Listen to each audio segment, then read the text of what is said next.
This is an illustrated talk, so you don't have to look at me at all. I want you just to look at the pictures. Children's art begins with scribbles. You can see a little bit down at the bottom there.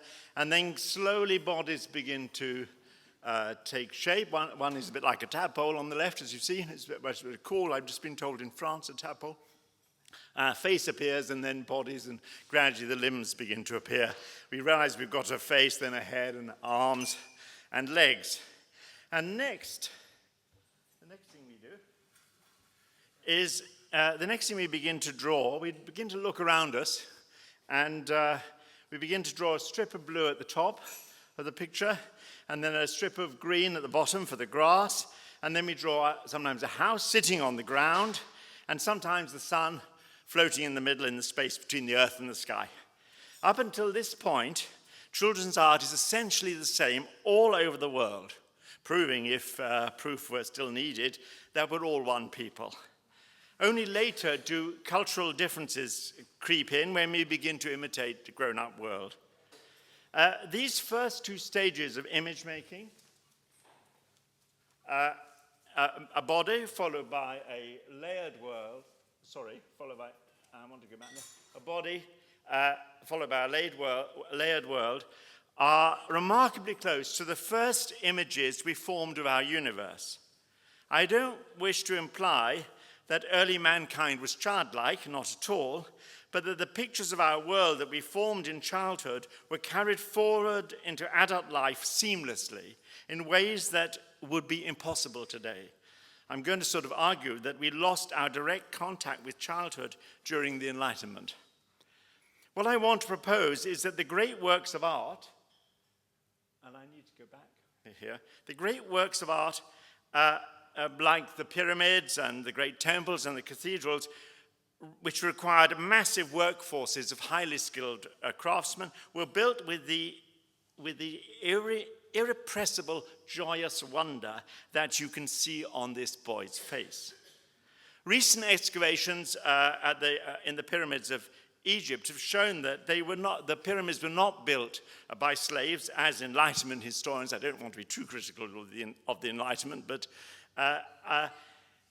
the pyramids were not built by slaves, as Enlightenment historians thought. They must have been, but by thousands of men who willingly gave their labor, albeit in lieu of paying taxes. They willingly gave their labor to build these extraordinary things, and they were extremely well accommodated, and they were very well fed. And contemporary accounts of the building of the cathedrals show the same communal enthusiasm that enabled these extraordinary buildings to be made. The expression on this boy's face is joyful, but it's also hungry and challenging. At the same time that we begin to form images in paint, we begin to ask the question, why? We heard some in the last talk. Why is the sky blue? Why does rain fall? Why do we die? And we go on doing so until our elders run out of answers and patience, and we also lose interest in it ourselves, because we realize that the answers don't make any difference at all to our lives. It's then that we begin to form our world picture of who and where we are, a sort of common sense, logical view that is shared by everyone around us. Essentially, we grow up into the adult world. The first image, as I said, that we made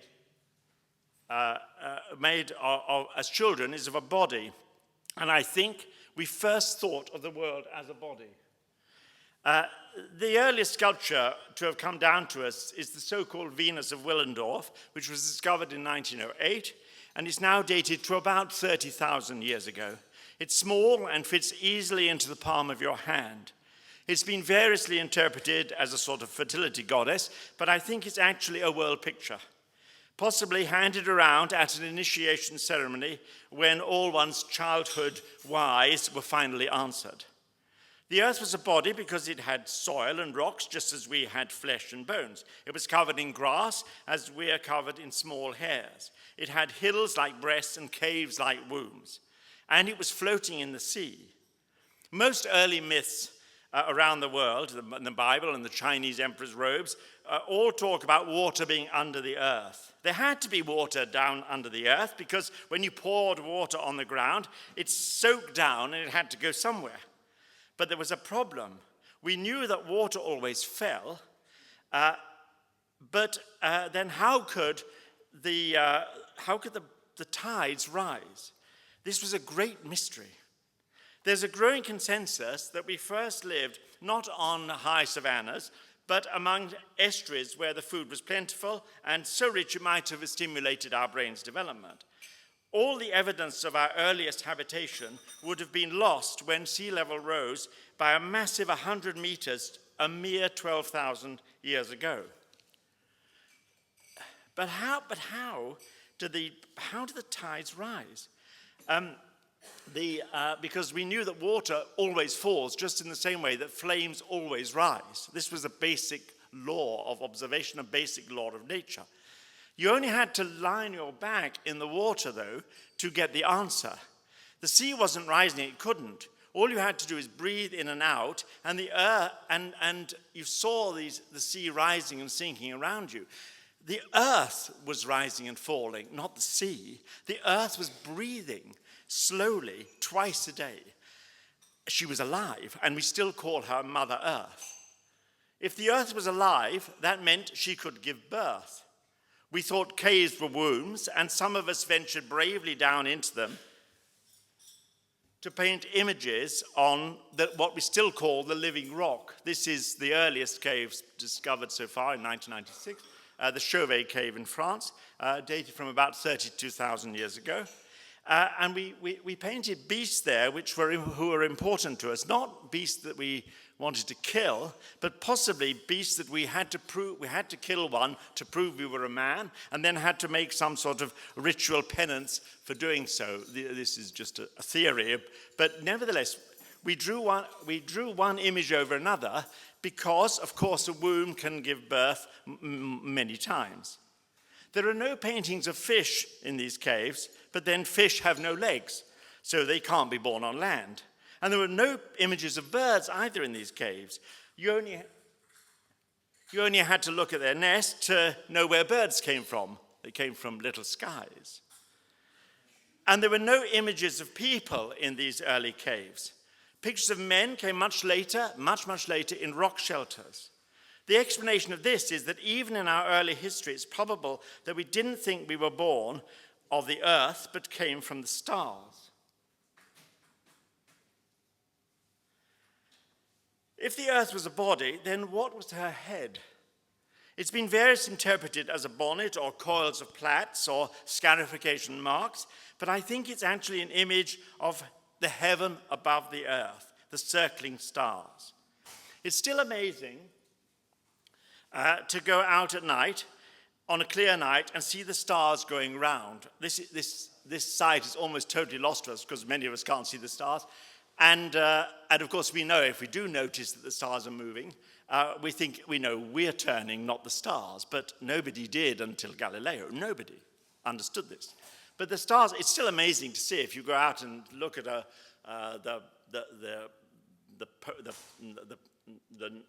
Great Bear, and you see it behind, or Orion, you see it behind a tree, then half an hour later it's floating free in the sky. This is a time-lapse photograph of this phenomenon.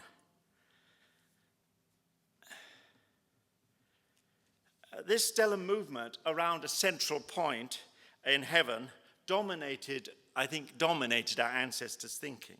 The vast majority of us, by the way, lived in the northern hemisphere. Heaven wasn't something we had to invent.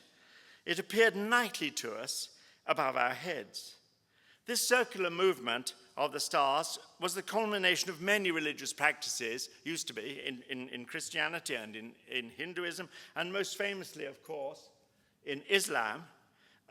Here the pilgrims pray around the Kaaba, which contains a sacred rock, a meteorite fallen from heaven. Our next image was of a layered world.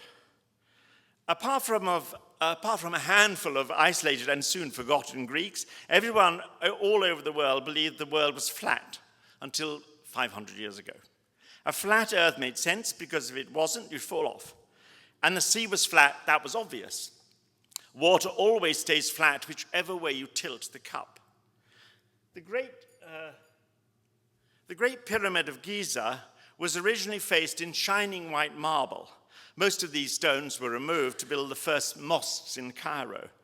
This pyramid originally was a gleaming white triangle sailing in the desert sands, more light than substance in the brilliant Egyptian sun. But its massive weight was, I think, what it was all about. Why do things always drop when you let them fall? Why do flames always rise? Heaviness and lightness was a great mystery. Gravity was the invisible force that dragged us down to our grave, opposing the spirit of life and growth that raised us up and made us walk tall. People used to walk very upright in previous eras. In today's round world, we slouch. The pyramid points up to heaven. There was a center there revealed to us every night by the circling stars. So logically, we thought there must be a center on the earth. This made sense because we believed the earth was a flat square. It had to be because it had four sides. There was north, south, east, and west. This gives the pyramids, all pyramids around the world, their familiar, very peculiar shape. And they're all orientated north, south, east, and west. They're all four-sided, pointless triangles. We built them, I think, because we believed that if we could focus the forces of up and down in the center of the earth, we could hold our universe together and stop it being rocked by troubles. We always had troubles. The bigger and heavier and more light-reflecting, more flame-like we could make the pyramid, the better it would do its job. The word pyramid comes from the Greek, meaning a flame in the middle, but the Egyptians themselves call these things horizons. The pyramids of Egypt and Mexico and pyramids of China were the same shape, not because people learned to build them from each other, as the Enlightenment historians thought, believing in the modern idea of intellectual progress, but because the people who built them didn't know anyone else existed. They all thought, as young children do, that they stood at the center of their world. Pyramid building just stopped when we realized that we didn't stand at the center of the world. We were growing in numbers, traveling, trading more widely.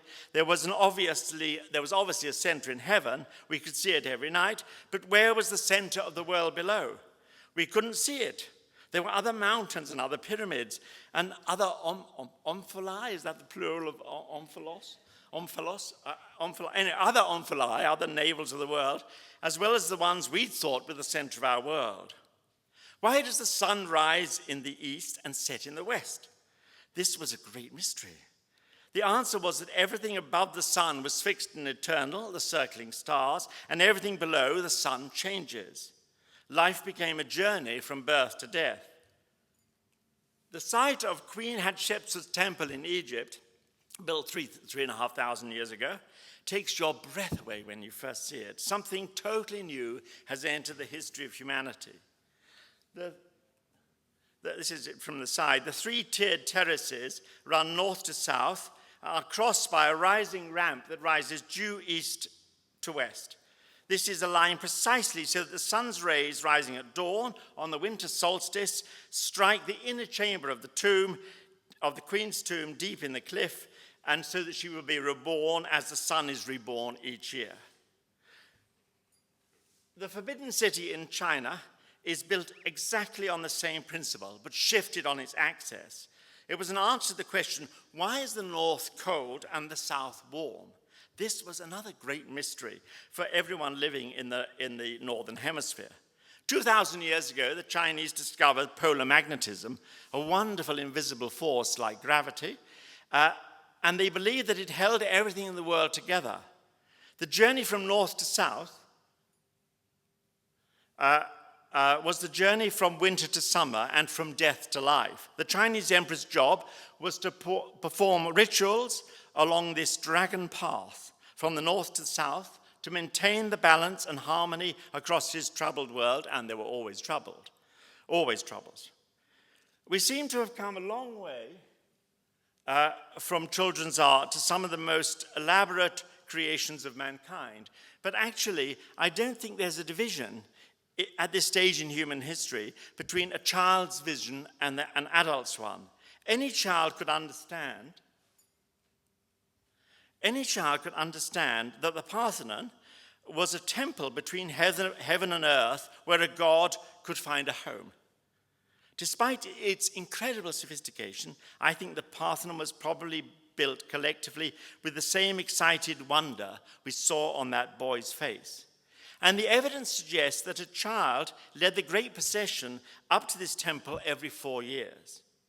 500 years after this was built, Jesus said, "Suffer little children to come unto me, for such is the kingdom of heaven." What did he really mean by this? Perhaps we've misunderstood the role that a child's perception of reality has played in history. The great new missionary religions, the ones that said you didn't have to be born into them, like Judaism and Hinduism, the great new missionary religions, Buddhism, Christianity, and Islam, adopted a simplified world picture that any child could understand. They taught that we all stood on the flat earth under the great dome of heaven equally. We were equally together on a level on the flat earth under the great dome of heaven. And their temples, and their first temples, all had this same shape. So the first great temple of Buddhism, built just over 2,000 years ago, is Sanchi in India. The great church, one of the first great churches of Christianity, built 1,500 years ago in Constantinople, the Church of Holy Wisdom, was seamlessly converted into a mosque 1,000 years later, because Christianity and Islam shared totally the same world picture, a great dome above the flat earth. But if the earth is flat and square and heaven is a circular dome, how do they fit together? You only had to look at the light along the horizon for the answer. The mist that veils the truth from our eyes. The Taj Mahal, which is an Islamic tomb, is a condensation in white marble of this veil of mystery that surrounds us. This partly explains its breathtaking beauty. And it's designed so that you can only see it from one angle. You go through a gateway, it's through a wall, a marvelous gateway with stars above your head, and you go and you see it against the horizon, and it's raised so that you see this vision. You see the light along the horizon and the Taj Mahal. This white haze along the horizon was also the veil of Maya, the veil of unknowing that Buddha's mother kindly threw around us, so that to prevent us remembering the pain of our birth and foreseeing the agony of our death. Veiling was widespread all the way across to the Northern Hemisphere, from the Far East, Middle East, and in Europe, though it's only now sustained in Hinduism and up to a point in Islam, and of course in Islam. We're so used to seeing images like this of the Madonna that we forget she's veiled. But people seeing this in the past would immediately think of this. The sun veils the moon when he rises. The assumed dominance of men over women throughout history has not just been because of their generally greater strength of men and their arrogance, but because our sun and moon appear almost the same size from Earth, and yet are so different in nature. The sun is strong, fierce, and unchanging, and rules the day, while the moon is pale, becomes pregnant every month, and rules the night. The role of men and women throughout history has been hugely influenced by this cosmic fluke. Islam and Buddhism taught that we're surrounded by mystery, and therefore we must pay attention to the eternal. You can't understand the world, forget about it. You have to pay attention to heaven and concentrate on that. Everything changes below the moon, and the image of the moon still rides over the domes of Islam. Roman Christianity was an exception. I could give a whole other lecture on explaining why, but it taught that God had created man in his own image and the world as we see it. And God had not only created man in his own image, but appeared in it as his son and walked in it and died in it and born in it. And the idea took a long time to get hold, but within Roman Christianity, we began to think if we studied God's creation the more closely, the more clearly we would see God. Van Eyck painted each blade of grass in God's creation on earth, but he still paints heaven as being much bigger in the sky above. Searching God's creation led Christians to explore the ends of it. Columbus discovered the world was round in 1492. 70 years earlier, in 1421, the Chinese had sent a flotilla of ships to the four corners of the world, but all the evidence I've been able to gather suggests that they came back thinking they'd been to four corners. They didn't realize it was round.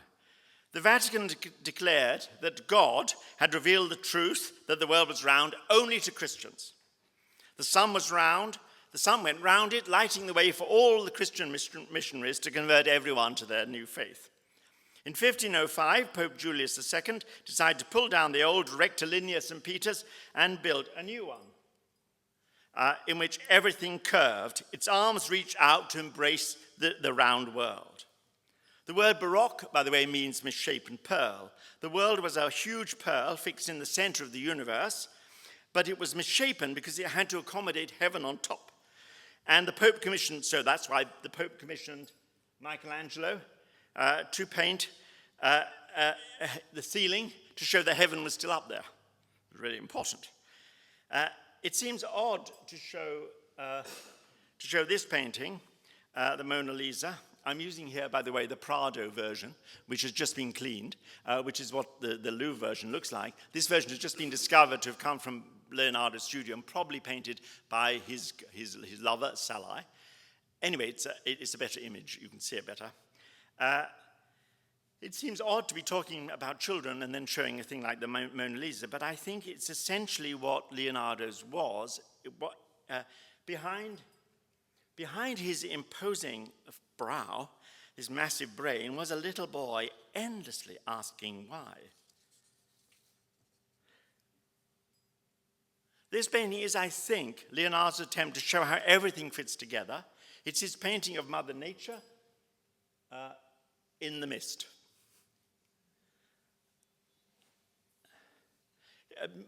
The Mona Lisa, or Mother Nature, is sitting in a round world. Note the two different sea levels behind her.